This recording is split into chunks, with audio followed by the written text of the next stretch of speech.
Welcome to Pindar Poetry. We hope you learned something new. You start by preparing the phone.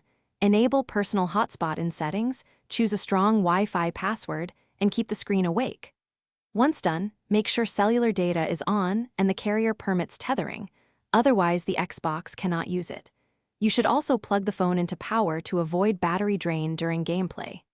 Finally, write down the network name and password exactly as shown, because you'll need them in the next step when connecting the Xbox. On the Xbox Series S, go to Settings, General Network Settings, then set up Wireless Network. You'll see the iPhone's SSID appear, select it and enter the hotspot password you set earlier.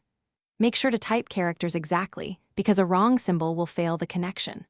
Once connected, run the network test to verify connectivity and check NAT type.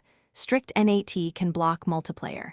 If latency is high, move the phone closer to the console, or reduce simul. To finish, optimize performance. Place the iPhone within line of sight of the Xbox, switch to the 5 GHz hotspot band if your phone supports it, and reduce other devices using the connection. You should pause app background refresh and large downloads on the phone so bandwidth prioritizes your console. If something goes wrong, reboot the phone and the Xbox, re-enter the hotspot password, and check carrier restrictions. As a fallback, try USB tethering to the Xbox via a compatible adapter, which can reduce latency and improve stability. Thanks for watching. Consider subscribing if we helped you.